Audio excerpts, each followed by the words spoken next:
What up, everybody? I'm your host, JP, and this is my co-host, Josh. Hey, everybody. And welcome back to another episode of the FIlmBros podcast.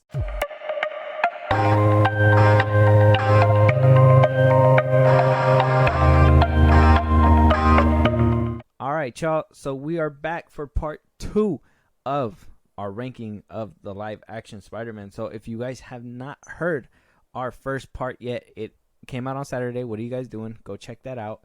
There's a bunch of episodes that if you guys haven't heard, if you guys are new to this channel or this podcast, go ahead and check out right now. You can interact with us. You can tell us about a movie you guys want us to review. You can support us in a big way. Josh, let them know where they can let us know. Twitter, TikTok, Instagram, at FIlmBros Podcast. We post when new episodes are up. You get us up there for any news or movies you want us to cover. So go ahead and do all that. And then listen to us anywhere you get your podcast, at FIlmBros Podcast. Spotify, Apple Podcasts, YouTube Music, things of that nature. Buzzsprout, link is in those bios. Support us in a big way. Special perks to those that subscribe, shout outs on episodes, things like that. And then subscribe to our YouTube at FIlmBros Podcast. Yes, sir. And with that, we're just going to jump right into it. So quick recap. Like I said, if you guys want to hear our full thoughts, go ahead and check out our older episode. But we basically went through 4 of the 8 movies already. So with that being said, we are going to just jump right into our number 4, our 4th slot. Like I said, if you guys want to check it out, I know you guys are like, hey, man, at least fucking tell us what your other 4 are. No. Go check out the old episode. Exactly. We go into detail. Go check it out. Stop this one. Go back, check it out. Yep. Come back. So, Josh, go ahead and hit us with your number 4th slot of live action. Spider-Man 3. Spider-Man 3 Spider-Man from the 3. Raimi trilogy, Yep. right? And look, man, and I get it. I'm already gonna say I get why it's there, but I'm gonna hear you out. What? I get it. You want to assume you got it? I get it. Go ahead. Look, this movie, I established in the last episode that I understand the gripes. We probably share the same gripes on this one. Yeah. Even with all that, I still think it holds up. I can't think of it going any lower. The performances here are great. I love Even Kristen Dunst. I think she does a little better here, personally. Yeah. Her subplot is kind of I don't like how they made her bounce back to Harry or whatever, but she does fine. I'm going to talk about the important ones. Toby, James Franco, Sandman, Venom, things like that. Like, they do really well. Hell, Willem Dafoe comes back, and, he still delivers it in his little line, too. In his little scene. This movie just, as crunched up as it is, and studio interference as it has, I honestly think it still holds up very well. Fight scenes, the web swinging, obviously 10 times better than where it started with the 2002 Spider-Man. Yeah. Plot-wise, I can acknowledge that, yes, it is very stuffed and whatever else. But I think Raimi did what he could. Raimi did what he could best with what was going on, even with rewriting it during shooting and whatnot. So, as much as he feels like this is a shameful way to end his trilogy, I for one see it as a little gem in the rough. It still has a lot of positives to it. The fight scene, like I said, fight scenes are great. That first one where Harry is fighting Peter on the rooftops and that the ring is slipping away and stuff. It's very nice. Again, acknowledge Bully Maguire. It's there. I get it. I know. It's still kind of funny, but I was gonna say I feel like you like the movie because of Bully Maguire. I feel like it's funny. I feel like the hip thrusting got you. Yeah, very much. Very hypnotizing. But yeah, I think this movie for me is just 4th slot. It's not the best, but obviously not the worst for me. So very good. Yeah, Spider-Man 3 is overstuffed. Like I said, I like certain aspects of it still. There's still great stuff in there. I just feel like my expectations were completely let down, and I already told this story. So if you guys want to hear it, go check it out in our older episode. That's the thing, though, right? Because you had those expectations. And what's different here is that I remember that novel. I remember you having it. I remember only going to look at the pictures in it because it had pictures from the movie, and I was like, that looks cool. And then I was like, oh, this is the movie. But like, fresh off the first one, and then the second one, and the third one, even with all its flaws, like I said at the time, I didn't know it, but that was like the fitting end for me. Now I can look at it and acknowledge all those flaws and stuff, but like for at a time, that was like a nice ending. And then I was waiting for the fourth one that we never got. But yeah, we never got. No, very sad. mm-hmm. Very sad times. But for my number 4 slot, Josh, Is it gonna be TASM 2? it's not. It's actually TASM 1. Oh, okay. Yeah, it's TASM 1 because, look, man, for me, I love this movie to death, bro. I honestly thought that this was, like I said, the first trailer that came out, Mm-hmm. that had me mesmerized, and Yeah. I loved it. At first, when I was a kid, when I was younger, I think I was like a teenager at the time, I thought the suit looked like the coolest thing ever. I was like, oh shit, that's different, I really liked the different. And then it just completely, like, as time kind of went on, I was like, okay, well, it's a little too different for me. They kind of went a little too much left field with it. Yeah. Even though I do like the pattern, I think it's more the eyes itself I generally enjoy. But I do like the whole Uncle Ben thing. I know that they rehashed it, but I kind of enjoyed this one a little bit better. It kind of felt like he actually had a hand in it over the Raimi one. Whereas the Raimi one, he kind of just let him go into an elevator, and then whatever happened out there, that wasn't on you, bro. Like that, like that. You just let him out the elevator. But I guess a point of inception, it has to happen, right? I like that. Canon event. Yeah, I like that. He was just there. I did like the fight scenes with Lizard. Oh, dude, the fucking classroom or the library fight when he stops the chair or the table from hitting Stan Lee, and it comes back. When he the whole love relationship between him and Gwen, when he was like, oh, what is it? Are you afraid of heights or something? And then he kind of just like threw her out the window or something. He's like, I'm throwing out the window now. And and threw her out. Like I really like their dynamic. I love Emma Stone as Gwen Stacy. First of all, number 1 in my book since Easy A and all that stuff. Seeing her with blonde hair and everything like that, I was like, okay, I'm in this. I'm in this for the long ride. I like the ending scene. I thought the CGI was great in this one. I thought CGI was great when they were turning into lizards. Yeah.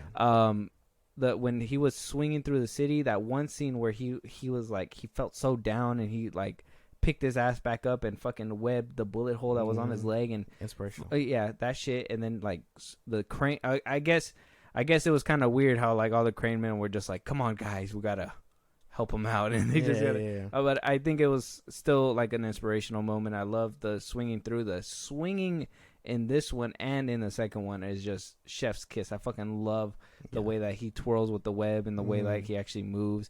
The ending where he's jumping through all the it's kind of like a POV shot, where he's like running through or whatever, and then you get that one shot where he just like webs the screen and you see the webs coming out and it glistens and stuff.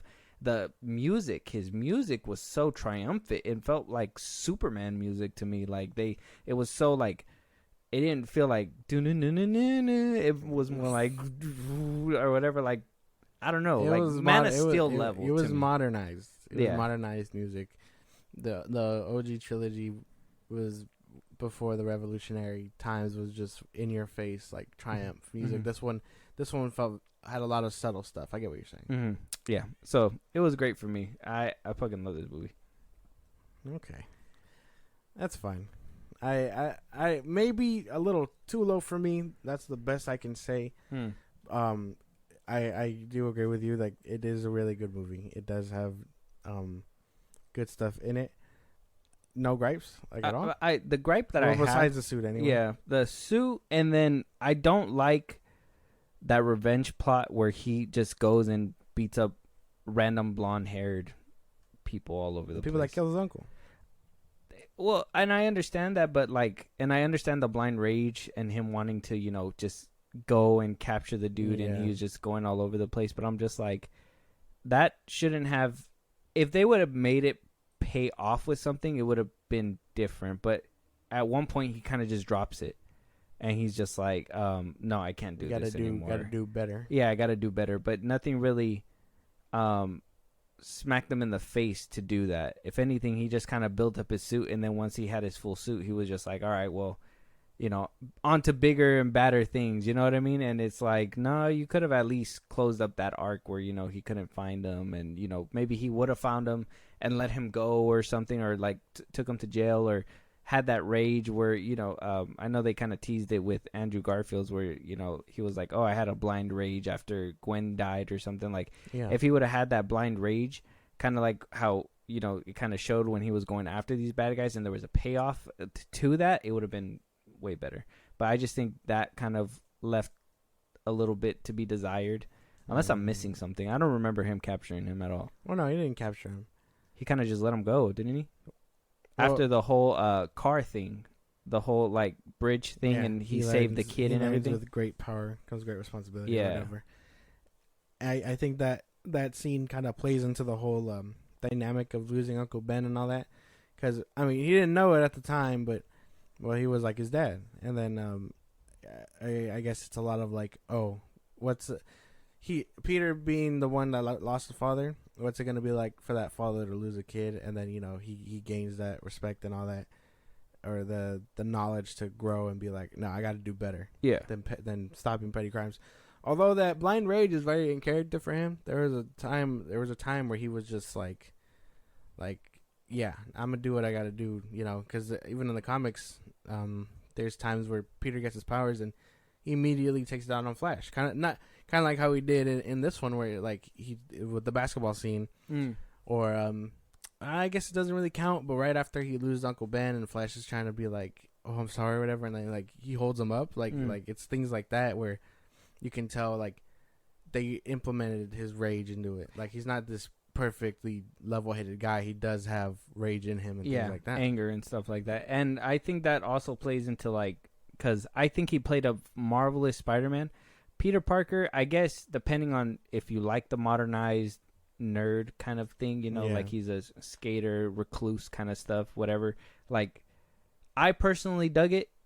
I know people didn't like that he wasn't like this nerd like how Peter Parker was in the Raimi trilogy, but I kind of vibed with this one. I liked it because it was just more,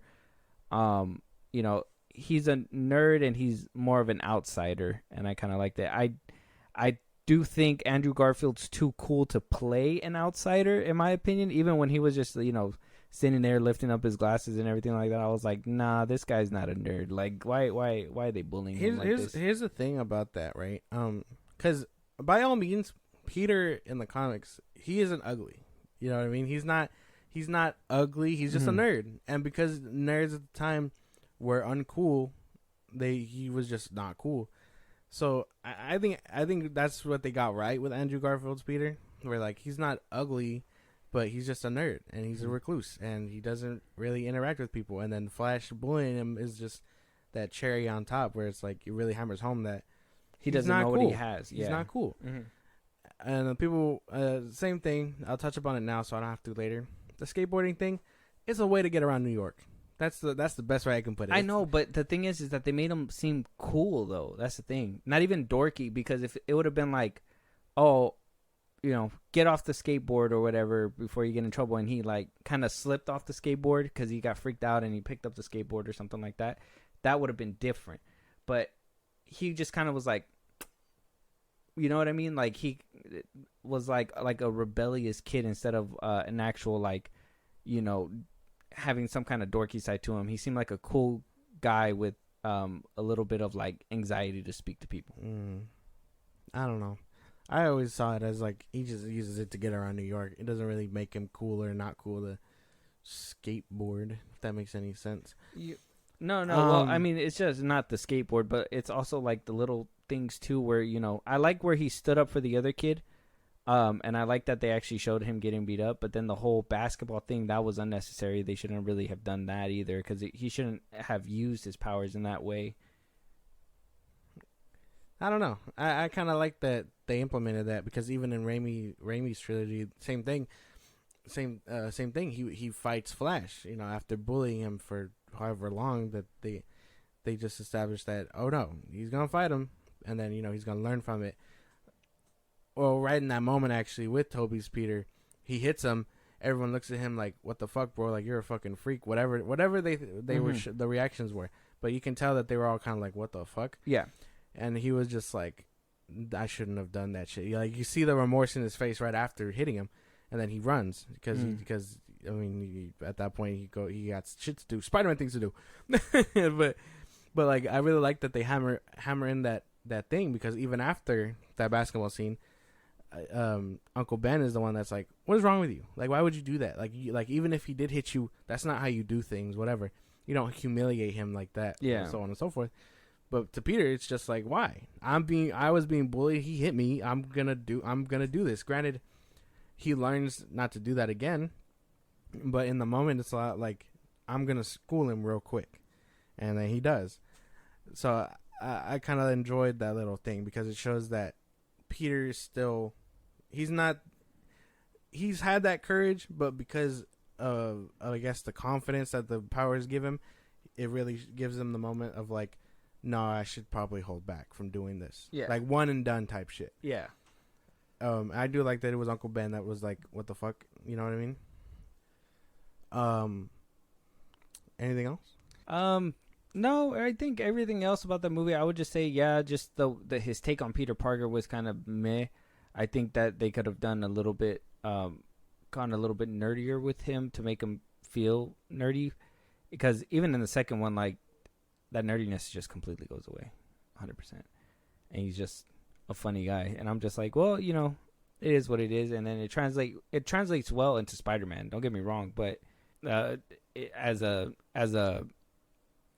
Peter Parker, like, you have to have that persona, like, kind of like what Tom Holland says, like, that you shouldn't do sports, like, because you didn't before, so you shouldn't now. Yeah.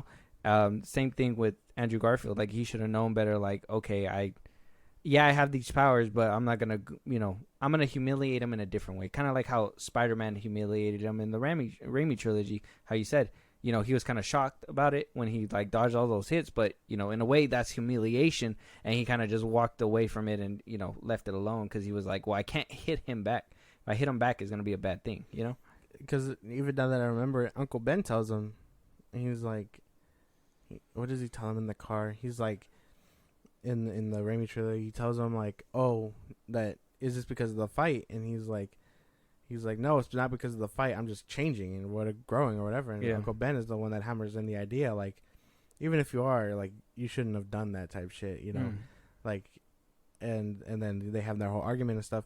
But I'm not too sure that it's really a gripe. I really vibe with that idea of Uncle Ben just being his compass and all that, kind of like how you were saying. It's good. It was good. But what is your number 4 then? Number 4. Or number 3. Number 3. Yes, number 3. I was like, we just had a whole conversation. Yeah. Number 3. What is your number 3? Number 3 is Raimi's first Spider-Man movie. I'm not to rehash the gripes and stuff, but I really do like this one. The first Spider-Man, right? Yes, Raimi's first Spider-Man movie. I really like this one. Granted, I'll tell you right now. Top 3? I'll tell you right now. It doesn't. It doesn't hold up. The some of the acting doesn't hold up, but Willem Dafoe holds up. Peter or Tobey Maguire. Tobey Maguire. The action sequences, I think, do. Not all of them. I think so, especially that ending one. Oh yeah, that's more. I think like Sam Raimi really went into like. I like this one as an origin story. I think if anyone has made the blueprint, it has to be him. Yeah, you like that he swings on nothing. What do you mean? You like that he swings on nothing? He swings off buildings and There's stuff. some buildings that aren't there that he's just swinging off of sometimes. What is your problem? Well, it is what it is. It doesn't hold up. I think so. And you think that putting it on top 3 is okay? Yeah. And you put all of the Watts trilogy in the back slots? Mm-hmm. This movie, I'll say it right now so I can clip it correctly. Raimi's first Spider-Man movie, right? Follow with me? Okay. Still has better swinging scenes than all of Watts' trilogy combined. that dark one aside, You know what? it still does. You know what? I always wondered this, but now it makes sense. But it is what you do. It is self-projection. You are the one who is smoking the pack, my boy. You is the one who is smoking the pack, my boy. You're telling me that, you know what? The Far From Home scene alone, when Peter's not in his suit and he's swinging around with just the regular mask, is a better swinging scene than all of Spider-Man 3 swinging scenes combined. No. How do you feel? Ain't no That's way. just crazy to me. No. There's no way that you're going to say that because, don't get me wrong, Raimi did what he could with the time, and I will give him his flowers for the swinging that he did for what he did at the time. But still, they've come a long way since that. He knows how to capture it and everything, because the way the camera moves when Peter's swinging, it gives you that momentum, like you're swinging with him. You rarely get that in the Watch trilogy, and that like I really don't fuck with that swinging scene in No Way Home, Far From Home, and because it all ends kind of dumb. If that makes any sense. Well, that'll lead me to my third one, but my third one is kind of it is No Way Home. That's for me. Okay. And I would say the swinging scene at the end of that movie is terrible. I will say that. That's like the worst swinging scene ever. I honestly I hate the camera underneath him, and he's just It's that one, and I think Far From Home's ending one was kind of ass too. What even happened?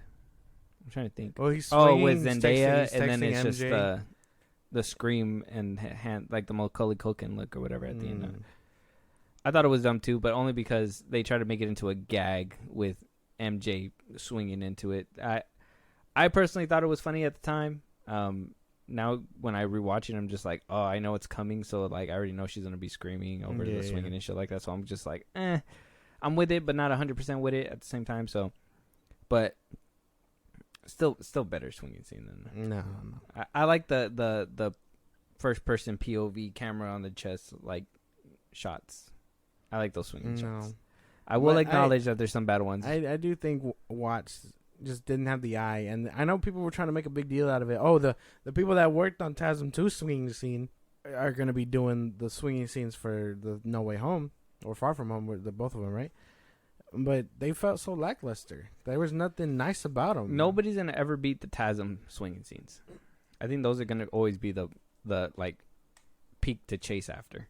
But at least you having the first Spider-Man as your top three, and me having the last Spider-Man as my top three. I think I don't see where the disconnect is. It's probably just the way that it's made up. But I loved the third John Watts one, No Way Home, because of the fact that they brought all three Spider-Men together. It was refreshing to see Billy Maguire back. It was nice to see Andrew Garfield back as Spider-Man as well. I will say they downgraded their suits, but I understand they're not in a big chunk of the movie, so they're not going to have, obviously, the same suits that they did when they first were shown. But I did like that, and I did like the fact that, that No Way Home was actually the first one to have made sense of the inclusion of a Marvel character. Like, Doctor Strange, to me, kind of made sense being in there. I know a lot of people were saying, like, oh, wait, what do you call it? But he would have never done that shit, or he would have never done that spell. But I'm like, nah, he feels like somebody who would have done that shit 100%. I was on the fence of that, too, though. At first, when the first trailer started coming out. Because I was like, why would he do that? Why would he listen to a little kid's problems and then, try and fix it or whatever? Yeah. And then I came to the realization, like, this is the same guy who stole Tamahaj books to learn on himself dark magic or whatever. Yeah. And I'm like, that makes sense. That totally makes sense. Yeah, so there's that one, and I think with like the way the villains were brought back, I don't like the de-aging so much. I would have wished that they would have gotten new characters to play like different universe villains, but I did like that they did bring them back. Dr. Octopus coming back was amazing, especially because he was like the greatest aspect of Spider-Man 2. Green Goblin coming back, I like you said, I feel as well what you said basically with the Watts trilogy, I kind of felt happened with Spider-Man 1 and 2, where like Green Goblin kind of carried the movie. I kind of felt like Dr. Octopus was carrying that movie. This one, I kind of feel like the villains were heavily carrying this movie for sure. Tom Holland as well, with his execution of, playing that broken Spider-Man, even though, he kind of gets broken in every single movie and has to build himself back up. I think you're right. I think there is a repeatery offender here, but I'm admitting it now, but there's still some evidence to be seen. But you get the picture I'm painting. Yeah, and yeah, so I would say it's okay. I think if we were to cut off that last swing, I think it would have been 100% amazing. But the last swing is in there, and then I didn't like Ned having powers. I fucking hated that shit. Me too. 100%. I fucking same boat. That was one thing that I hated, and then I hated that Flash was a big inclusion into the movie as well. He shouldn't, like, him being that bridge to like help him get into whatever university that he was getting into. Boston. I think as well him leaving when Green Goblin first shows up, I think that kind of undermines a lot of whatever happens later on in the movie. But I think, the fight scene later on really makes up for it. I think the whole losing Aunt May really makes up for it towards the end. I think the nostalgia factor really makes up for this movie too. I like the scene where, I know it's small, but Daredevil's in there for a little bit with the lawyer, and I can acknowledge the CGI is bad with the brick. That's fine. I've already come to terms with these newer movies are going to have terrible CGI at one point. Peter Parker outsmarting Doctor Strange was a highlight of the movie too. That swinging scene was pretty good in that one as well. Him jumping through like all these like different dimensions, a mirror dimension or whatever. Yeah. No Way Home has a lot more ups and downs, and I will say that it's one of the better Spider-Man movies. Top 3 for sure.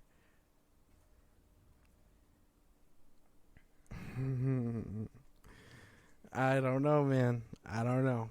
I don't think so. Obviously. But damn, you said something and it made me like, what'd I say? I can't remember. You touched up on a lot of things right there. What was it? What did you say? Okay. Aunt May's death. I've said this to you before. Refresh me. I don't like that she died. I don't like the reason why she died, if that makes sense. She like if she was gonna go, it should have been down the line or something like that. I don't vibe with this at all. Okay, and I remember what I was talking about too. So after this, but like just to hammer in the idea of great power comes great responsibility. Like I don't know if that was the right way to do it. I don't vibe with that. Like to be like to use her. Yeah, well, yeah, use her because people were that was one of the big complaints. You just don't like women. No, listen to what I'm saying. Oh, okay. Go. What? Wait, no, because she was hot. I liked her. She was hot, but like she didn't really do much. And then, well, I guess from Homecoming when Peter's like, "What are you talking about? I can't tell her nothing," because then she'll think like she'll be scared or whatever. This and that. And then in Far From Home, they play it as a gag that you're Spider-Man, yay, or whatever, and she's like supporting him and stuff, which I don't think that was a good call either. But just the fact that they used her to hammer in the idea of great power comes great responsibility, just to have them say it, even though Peter kind of got that idea in Civil War, like I don't know if that was to please fans or not. I don't know what that was, but I didn't like it. I didn't like that. I think that was to please fans from Civil War. I think that was another like fan service-y thing that happened, but I did like it because at least we were able to see the pain because in the beginning he couldn't tell her anything, but then she became like his partner in crime, and that they even hammered that in when the cops were there saying like, oh, you can go to jail for allowing this minor to do these kinds of things or whatever. And I think they played on it well to the point where it made sense and it made for an impactful moment at the end of the movie. She was his big help throughout the movies, even even to the point where like when she didn't know any of that stuff, like she was still like his crutch, his little backbone, somebody that he would go talk to feel better.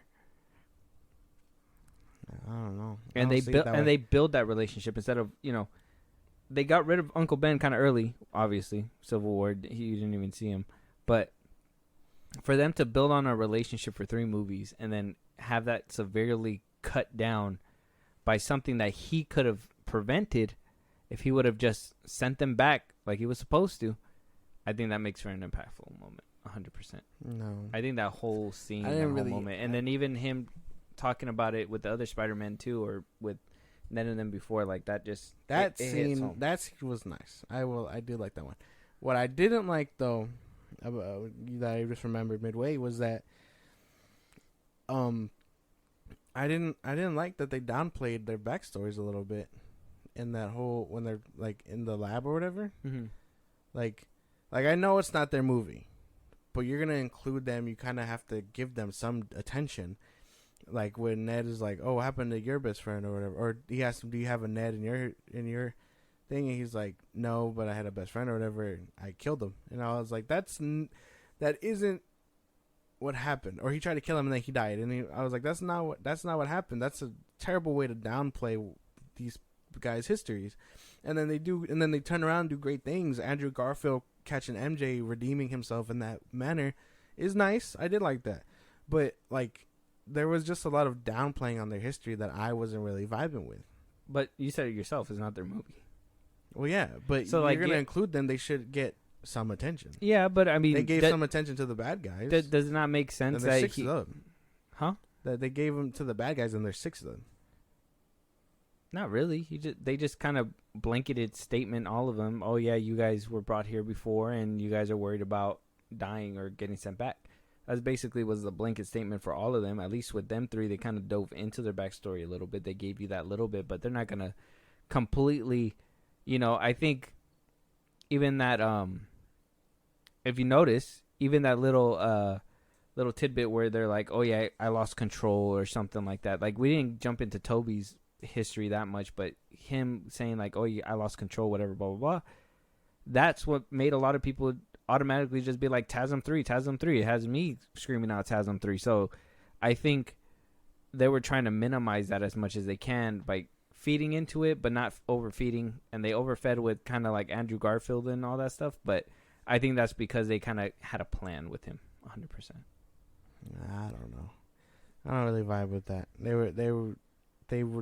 It was enough to make me question it because, like I said, they gave it to everyone else, but they really downplayed on the fact that Harry was Peter's best friend. And they're not gonna bring up James Franco either. He's kind of been blackballed from like movies. By when this movie was coming out? Yeah, he was already done. Seth Rogen doesn't even work with him anymore. Unfortunate. Yeah, so I think that was another thing that could have been an outside play towards it too. So I don't know. That could either way. I kind of wasn't vibing with that too much. Yeah, but what is your number 2 then? I know you don't agree with me with number 3, but that's fine. What is your numero dos? We already know we're almost there, man. It's the Amazing Spider-Man. The first one. Yes. Way higher than what I put it. I really like what they did with this one. Obviously origin story wise. This one to me still makes me like emotional.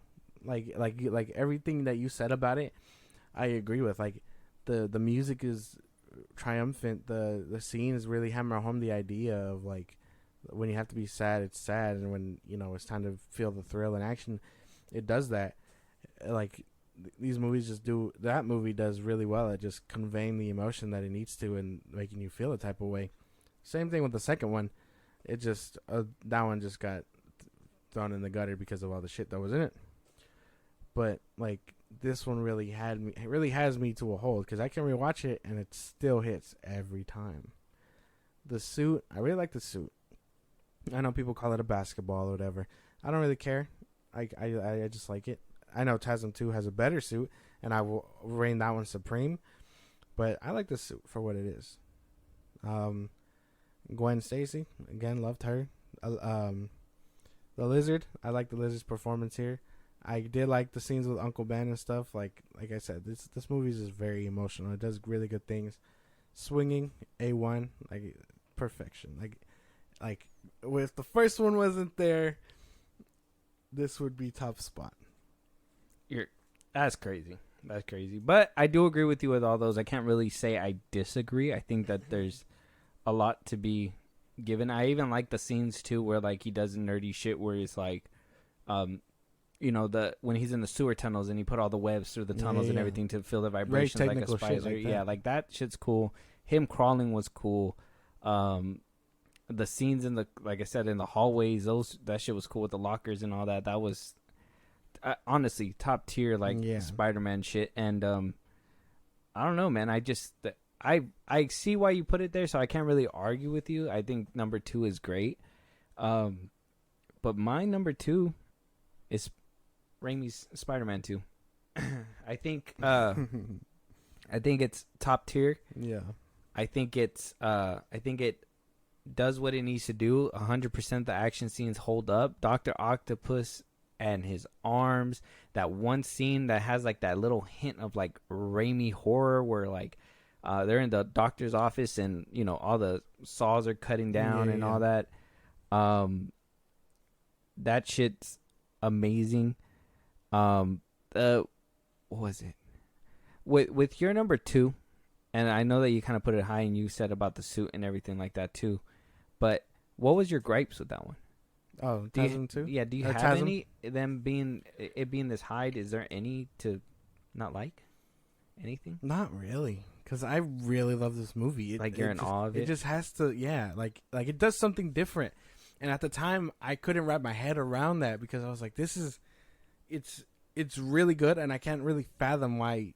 There has to be something holding it back from number 1, though. Just the fact that the first one exists, the thing that's blocking it exists. Is that one movie exists? Okay, so Spider-Man 2 for me, then I love it. I think it's great. Mm-hmm. It's a fun movie. I think the scenes hit home. I love the how in the beginning it wasn't really it wasn't a Spider-Man villain that he had to take on, but like the fact that you know that he just doesn't have enough time for everything, and it shows with like the pizza and having to go to the play. I like the little car chase scene.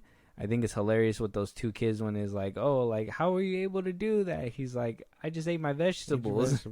That's great.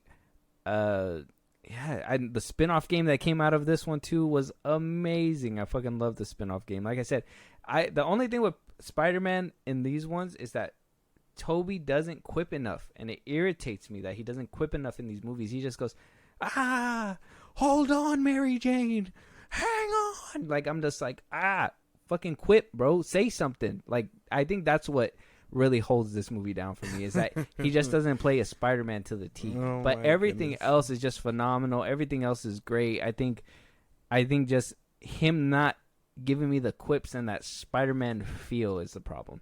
He seems like tough instead of, quippy and wanting to do things fun. I don't agree with that. I honestly feel like he does quip, and when it's time to get serious, one quip. Say one quip right now. Well, he's talking to Goblin, and then he tells Jameson to shut up. That's a quip. He's like, Mom and Dad are talking for right now in a very not tense, emotional scene, but he said it in the most asshole way though, like in the asshole New Yorker way. How do you?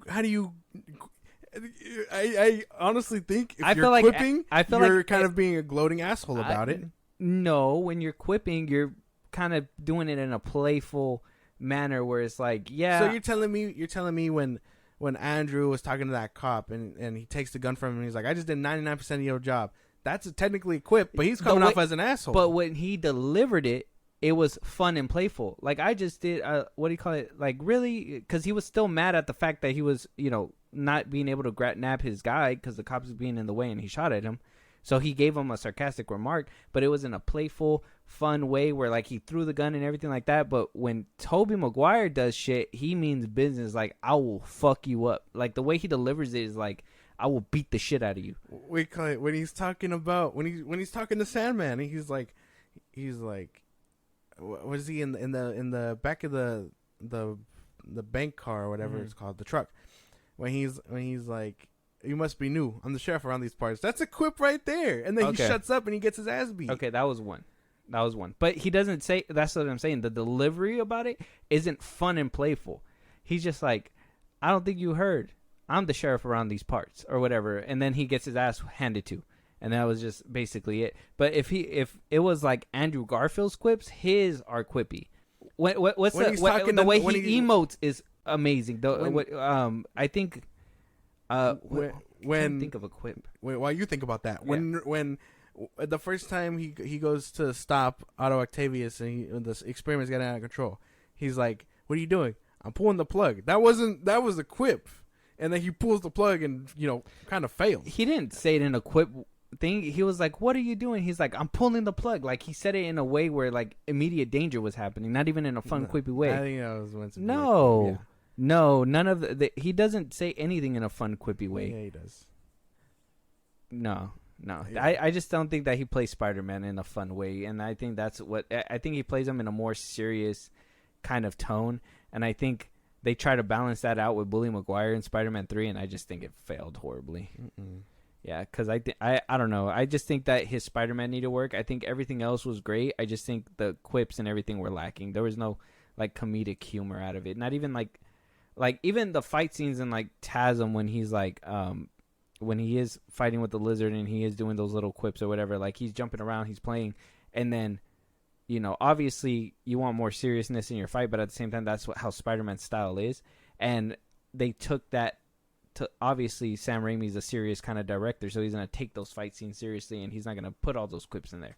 That just wasn't in his arsenal, which is fine. He's not a funny guy, but he did make for an entertaining Spider-Man movie, and that's why I put this one at number 2. No. He's just not a funny guy. He just can't do comedy like that, and that's fine. I don't think so. Yeah. But here we are, Josh, at the intersection where we say our number 1. Do you have anything to say about the other 3 first? Might as well.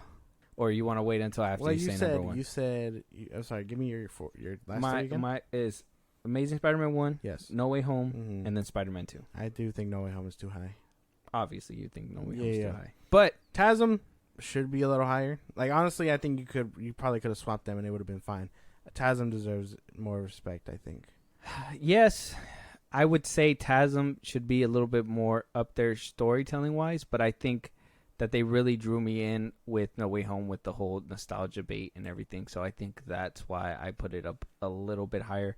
I think the nostalgia bait did play seeing Tobey Maguire back, even though I didn't really like his trilogy, like more than other people's trilogies. Yeah, I think that it was still a treat to see him back in that role, and then that shit made me cry. Yeah, and to see Andrew Garfield come back, I thought that was great. That shit made me cry. I think that this one just really played on that nostalgia, made sense when it came to like Doctor Strange being in the middle of it all, and I think they did a good job. I can't say that they did terribly. That's why I feel like I can put it at this spot.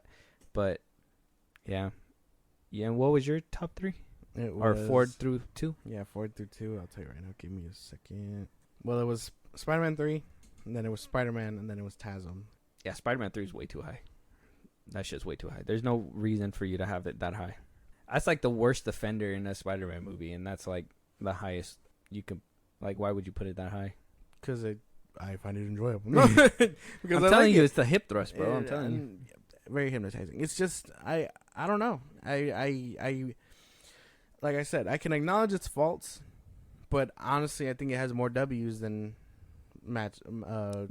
problems. Than the trilogy, Mark Watts' trilogy, John Watts.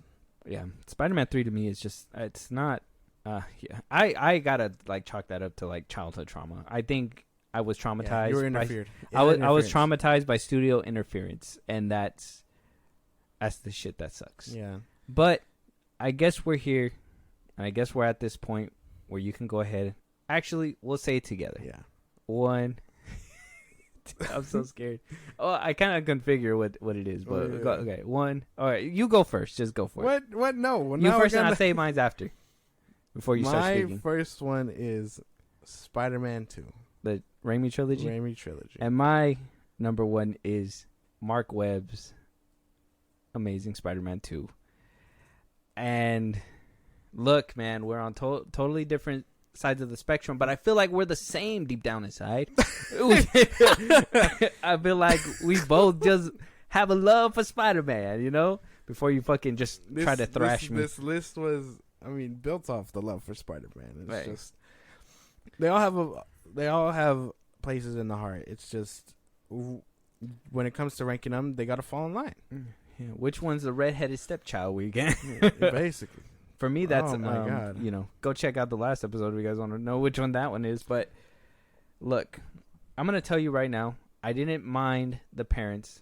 I love the suit in that Spider-Man movie. It brings it up 10 times for me because as a kid, I remember playing the Ultimate Spider-Man. Yeah. And that suit seems directly inspired by that.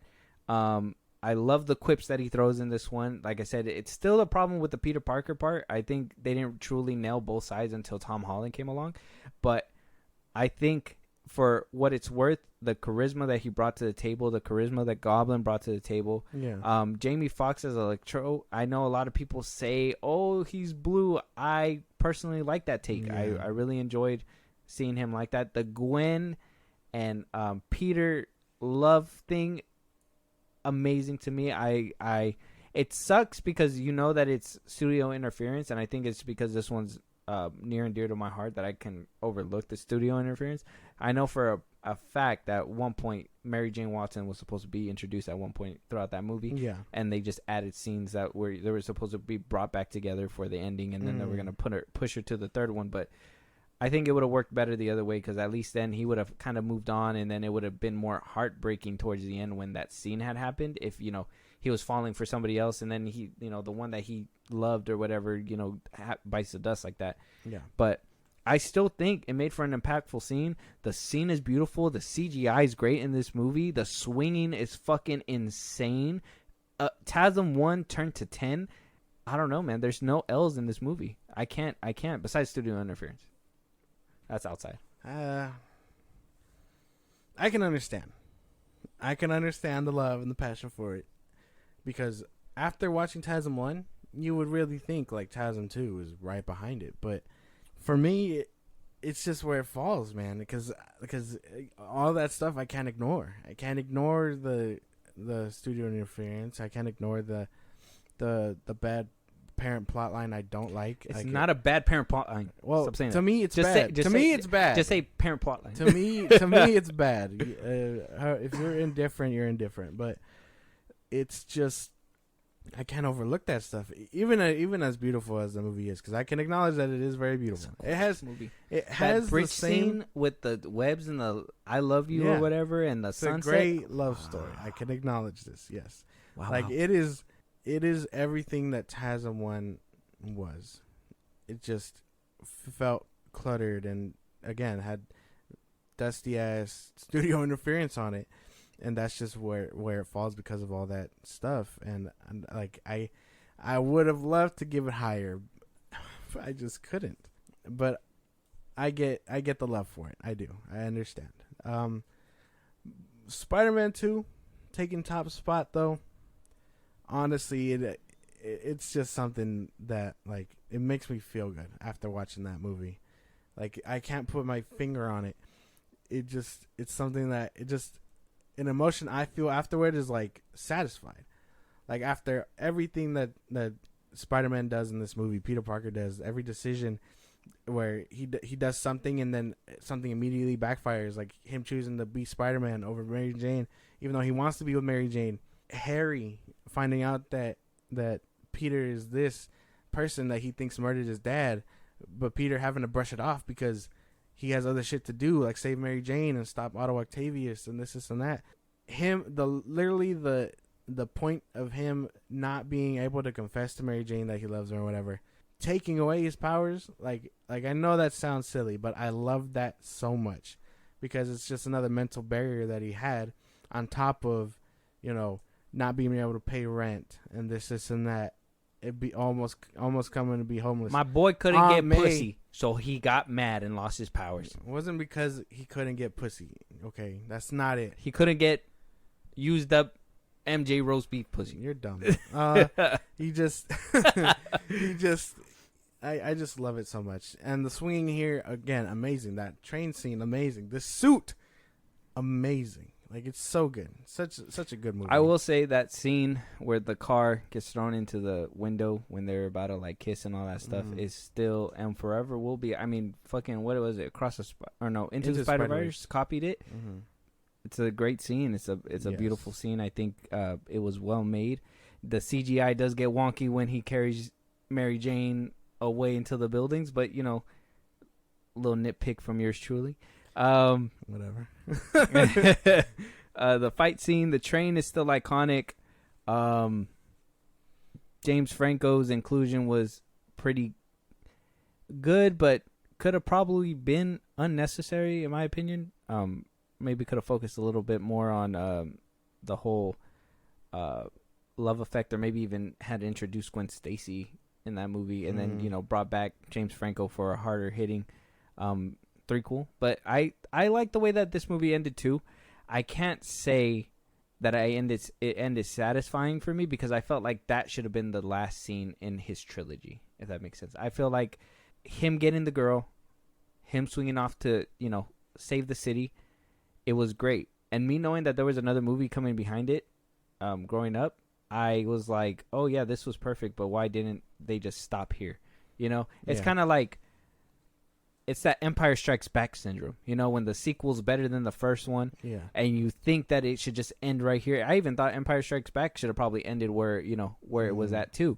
But then, the third one comes out, and, it's not as loved as the second one, or it can never hold a matchstick to it. And so I think if it would have ended there and it would have just been that 2-pack, it would have made for a more satisfying ending. But me knowing that there was more coming, I guess in a way, if you just want to watch those two, you can feel satisfied by the end of it. But then that there's some egregious shit around the corner waiting in part 3. Egregious shit, goddamn. Yeah, but I don't know. I just really love this movie. It does a lot, and I really love every single aspect of it. Like, I have no gripes with it. That's how bad it is. And again, TASM 1 and this one can duke it out forever in my mind about it being the best, because both invoke a very odd feeling that just makes me feel like it delivered. You know what I mean? Like, you ever watch a superhero movie and you feel like goddamn, if you feel like goddamn, like that movie made me feel really good. Like, I love that this superhero movie delivered everything and more, right? Have you ever felt that? Yeah, like, am I talking crazy? Do y'all know what I'm talking about?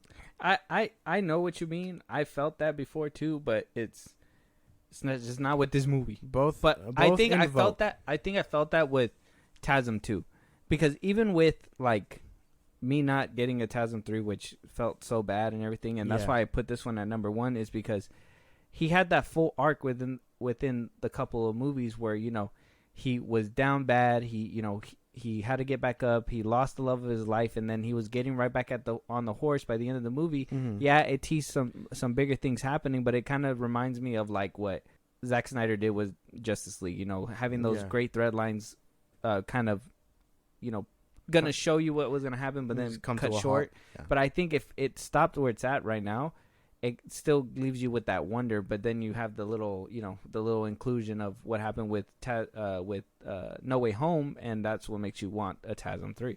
And I think that's why this movie's so high up on my list too, is that there's still room for more story, and at the same time, it could just be done right there too. Yeah, I get what you're saying. It's interesting, man. It's crazy, because I think all the other ones can they leave me indifferent, if that makes sense. These two are the only ones where I feel like man, like they don't just capture Spider-Man. I feel like they capture the essence of comic book movies and what they should do, and they should leave you feeling good. I feel Raimi's Spider-Man 2. Well, Spider-Man 2 and TASM 1. My first and second slot. Oh, okay, because I told you, like, they can fight for it, but man, like they are just the embodiments of what I feel a superhero movie should aim for. Mm-hmm. Yeah. especially with TASM 1, I would say 100% the story was pretty good, depending on how you looked at it. But I think TASM 2 has to take the cake for me, only because, regardless of anything, I still feel like that one had like a full arcing moment between, especially with, if anything you could take out of it, that love romance between Gwen and Andrew, like that shit is fucking gold. Yeah, that shit's beautiful. I love the relationship they have. I like that he basically went crazy without her. It was nice, and even him looking over her shoulder, when she wasn't paying attention, and then at the end of the day, still not being able to save her life, like that shit was pretty sad. Yeah, and then it made for a great threequel, and that's why that one's on my top 5 because of Watts and whatever happened. So I don't know, man. I think we're obviously in two different boats. I think that you are one of those kids that really loved the Raimi trilogy. You grew up with it, and I think nostalgia plays a good chunk into yours. And I think a lot of people noticed too that I also play a lot of nostalgia into mine as well, because Mark Webb's movies for me are the best for me. Where Raimi's for you is probably like, you would probably prefer those over watching Webb's, right? And you would prefer Raimi's over Watts, right? Yeah. So, I mean, I'm sure Webb's and Raimi's can go hand in hand, but we can both agree that the Watts trilogy can just stay firmly with the MCU, Can though. suck it. No, I'm just kidding. It's not that bad. I don't think, like I said, I think that there is a repeatery offendery when it comes to the Watts trilogy, but I don't think it's that severe to the point where it shouldn't have a seat at the table. I think you make it sound like those movies shouldn't have a seat at the table. Homecoming and Far From Home, probably not. No Way Home kind of earned its slot at the table with all that shit, but like I said, can you really ignore it? Like, if that's the golden child, can you really ignore the first 2 failed attempts? I guess in my eyes. Then how does that feel when it comes down to having the bastard child at the end and the 2 gems in the front for you?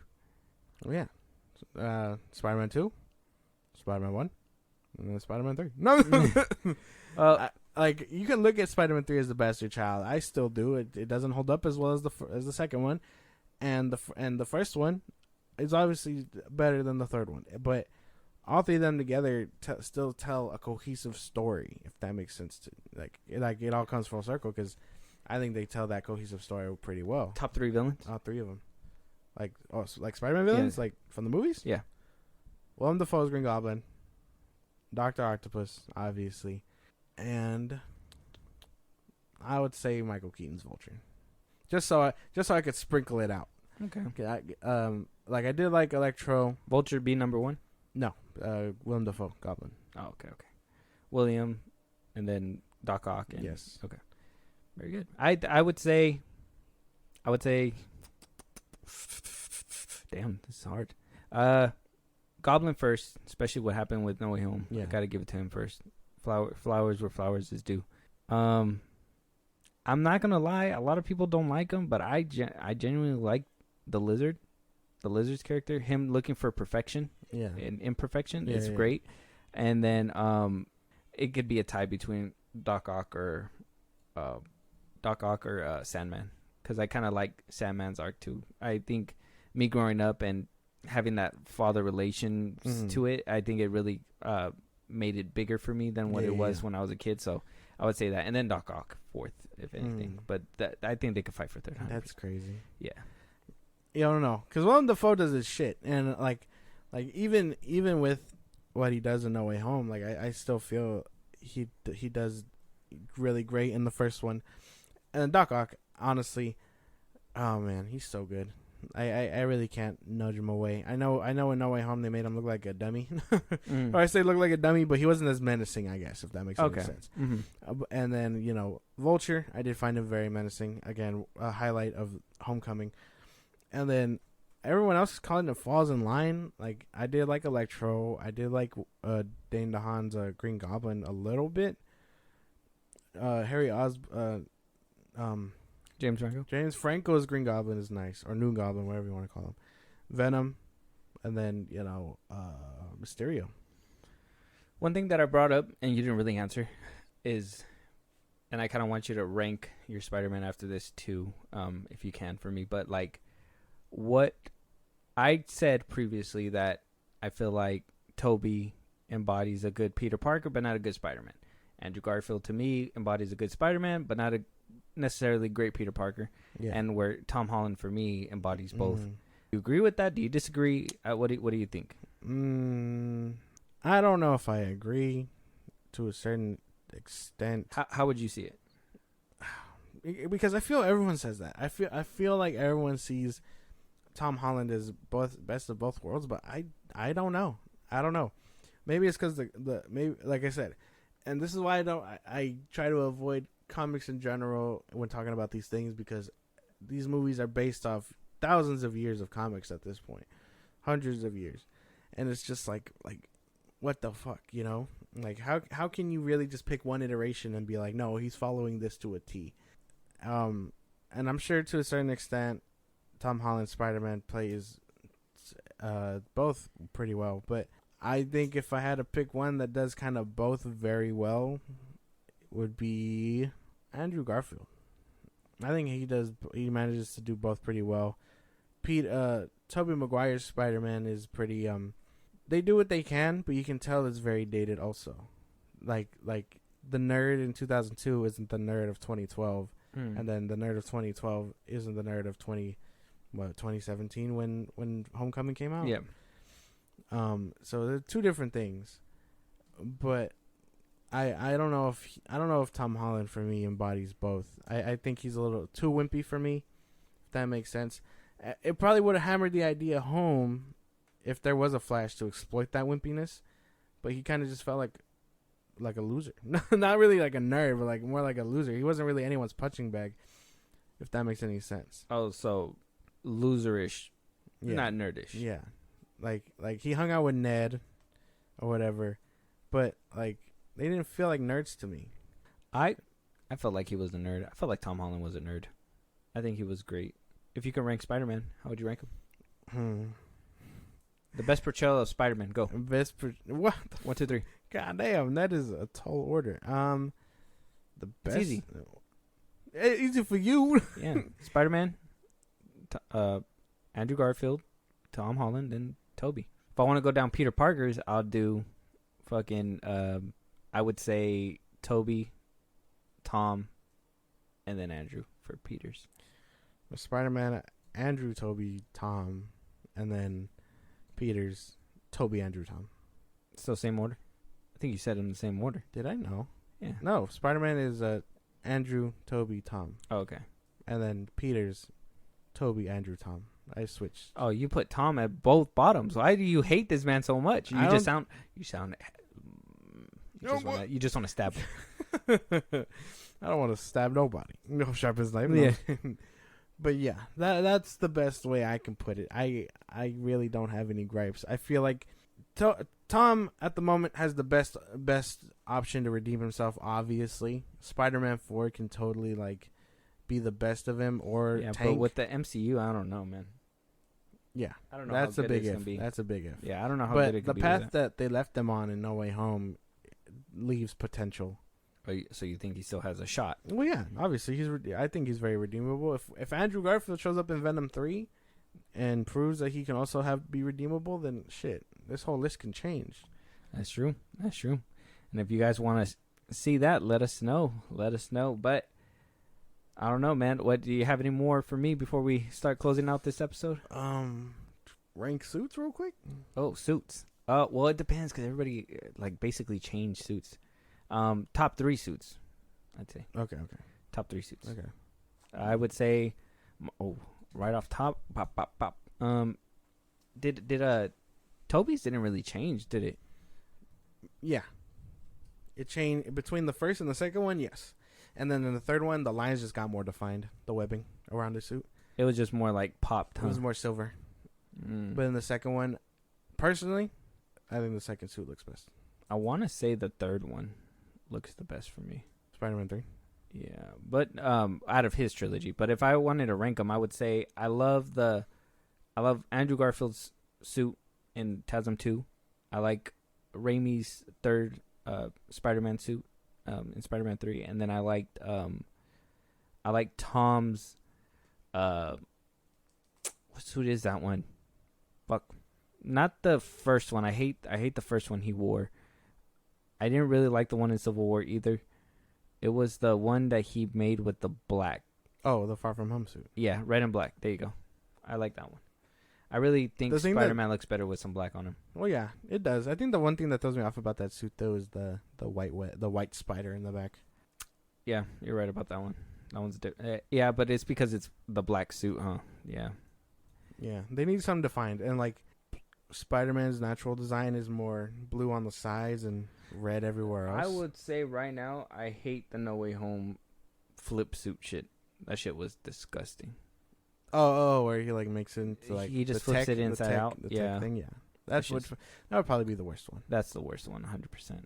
I would say worse than TASM 1's suit for sure, and I would even put TASM 1 down there too.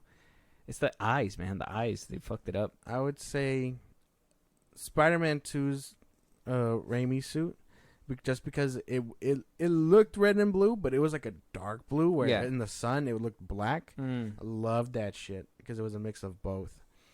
So that's number one. Number two, Andrew Garfield's second one. Okay. And then I'm indifferent on Tom's suits. I'm not too sure because there was a lot going on in them. I don't like the first one. I don't like the one from Homecoming or Civil War.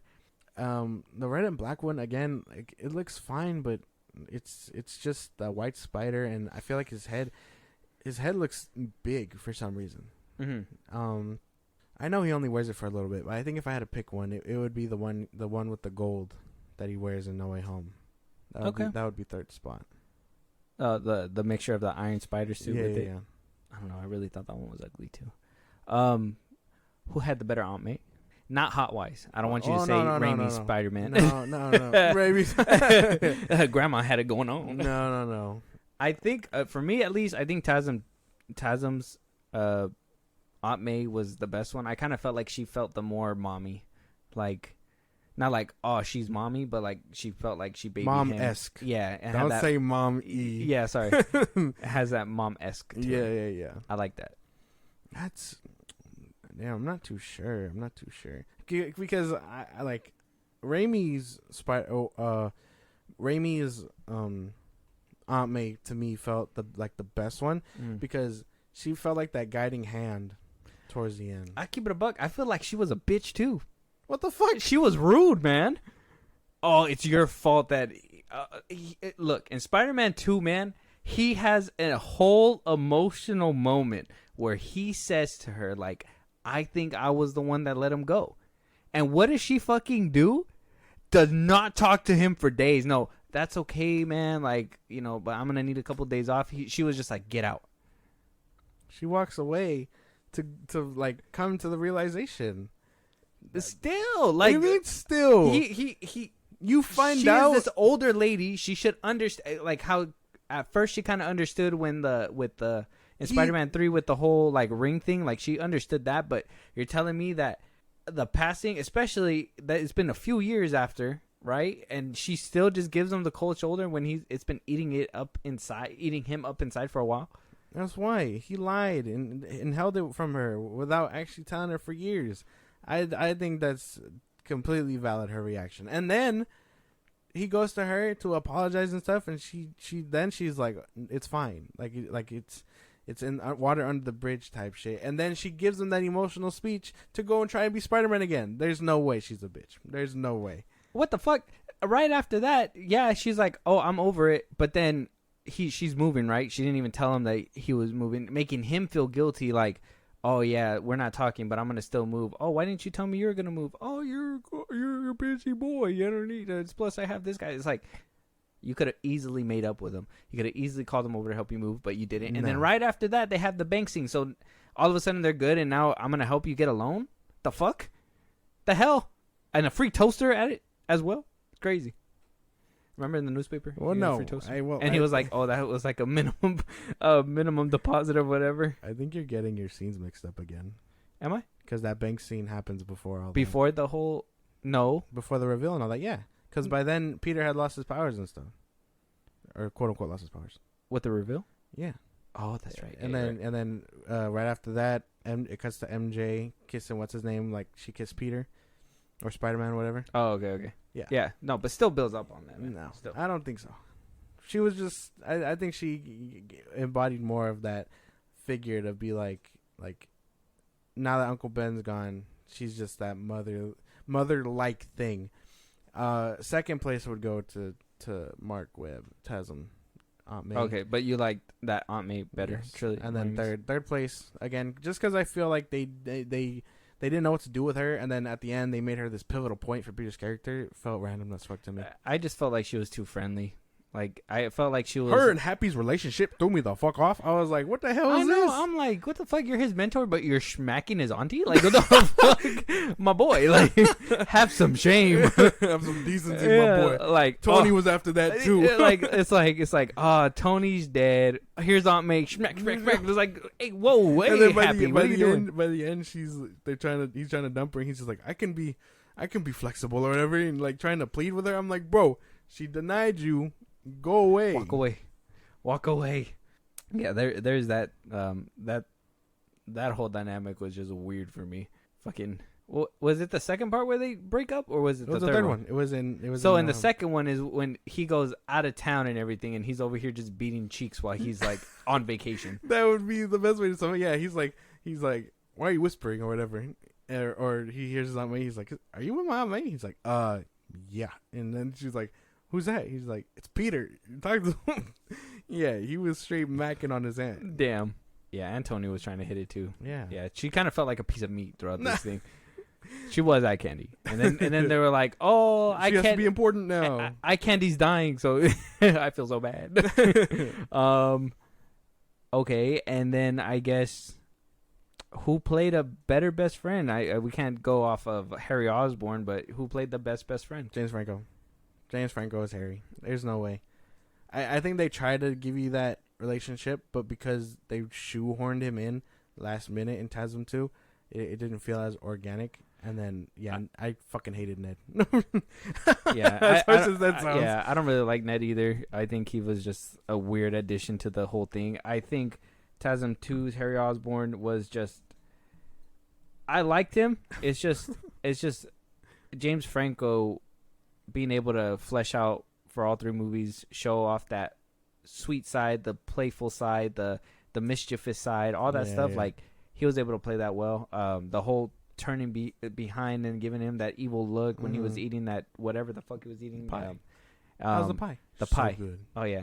And then when he was like, "Oh yeah," and she kissed me or whatever, and did the whole lip rubbing thing, I was like, "Okay." He was a menace. Yeah, he was on Demon Time. He's a real asshole. Yeah, bro. he was on Demon Time. Like, he literally was like, "Yeah, I beat MJ's cheeks," and Peter's like, "Oh, like the fuck, bro." Like, how you like that, Spider? How you like that, Spider-Man? Fuck you, Spider-Man. Oh goodness. So, there's that, and then what else can we compare? I guess the better MJ or love interest. I gotta give it to Emma Stone. It has to be Gwen. Emma Stone. Okay, for sure. We're all in agreement there. Yeah, too easy. We can all agree Kristen Dunst is not good. Yeah. Will she be bottom of the list? Yeah. Behind Zendaya. Mm-hmm. Okay. Okay, we can agree there. Very good. And Tasm had the best Flash, dude. I wish we would have kept them. Like, I wish that Agent Venom spinoff would have happened, and it would have been him. Yeah, he was great. He was so good as the Flash. What about Joe Manganiello? What? Joe Manganiello. Yeah, what's his name? Joe Manganiello. Joe Mangelo? Yeah, Mangelo. He was good, but I mean, we just didn't see enough of him. I guess he was that classic bully, and then he left. I feel like they fleshed out the TASM's Peter and him pretty well, and then even when Peter was humiliating him, you were still like, damn, you know. And then at the end, towards the end, he goes up and he's like, I'm sorry about your uncle, whatever. And Peter's still angry about it. And then at the end, they show him being a nice fanboy about it, just like in the comics. He's a fanboy of Spider-Man, and he's like, that's crazy. He's a crazy dude. And then like he felt right. He felt like they got him right.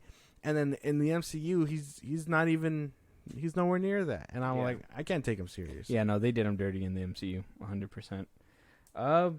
But yeah, man, I think that's everything. I think we know where we stand. Yeah. I guess it was a better conversation than I thought. I thought you were gonna really go on, but I think that's gonna be saved for the Star Wars conversation that we will be having one day, and I think that's where it's gonna really bring it out of you. It's gonna be three-parter. This was for a sure. test trial for him, all right, to see how good of a composure he had.